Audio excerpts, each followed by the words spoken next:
Fil-jiem li ġejjin se jiġi ppubblikat l-avviż legali li bih entitajiet sportivi rreġistrati ma' Sport Malta li jingħataw siti pubbliċi ikunu jistgħu jagħmlu użu kummerċjali minn dawn is-siti bla naħħari li d-dħul minn dawn il-faċilitajiet isostni lill-istess assoċjazzjonijiet u t-titjib tagħhom. F'konferenza tal-aħbarijiet kienu spjegati l-linji gwida, rekwiżiti u limitazzjonijiet li din il-bidla fil-liġi se tinkludi.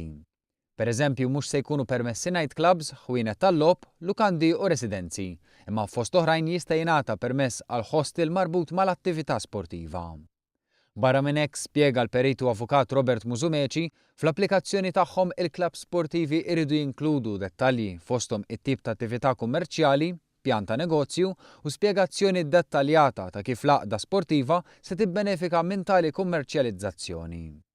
Applikazzjoni li mbagħad tgħaddi mingħajr bil ta' kummissjoni apposta li segwi li kollox jimxi mar-regoli stabbiliti mingħajr abbużi.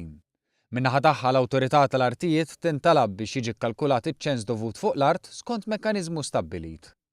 Is-Segretarju Parlamentari Krista Ġus saħaq li dan l-avviż legali se jġib titjib għal assoċjazzjonijiet sportivi li permezz tal-finanzjament ikunu jistgħu jżommu livell għoli jew saħansitra jollu l-livell tal-faċilitajiet tagħhom u joffru il-possibilità ta' qabża fil-livell tal-isportivi Maltin.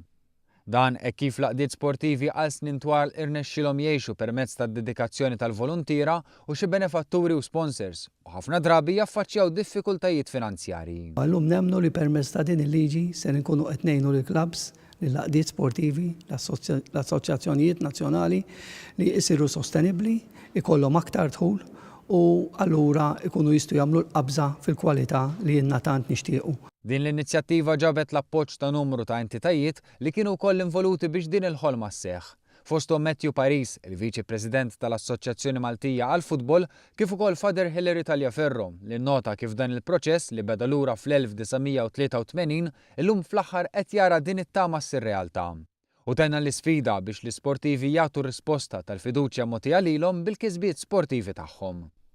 Min-naħa tagħha Segretarju Parlamentari Deborah Xkembri nnutat il-kollaborazzjoni tajba ħafna bejn l-entitajiet involuti biex jintlaħaq lan komuni ta' titjib sportiv f'pajjiżna. Tennit li l-qofol tal-użu tal-art għandu jibqa' l-isport u din hija kummerċjalizzazzjoni biex tgħin l-isport u mhux viċi versa. Fl-aħħar nett is-Segretarju Parlamentari Krista Ġus fakkar li dan ix-xogħol ilu għaddej żmien twil. Fl-aħħar qed joffri tamiet ġodda għall-isportivi Maltin u Għawċin. Da xogħol ilu għaddej ħafna, il-ħolm ilu għaddej ħafna li xi darba l-għaqdiet sportivi ikunu jistgħu jikkummerċjalizzaw il-faċilitat tagħhom.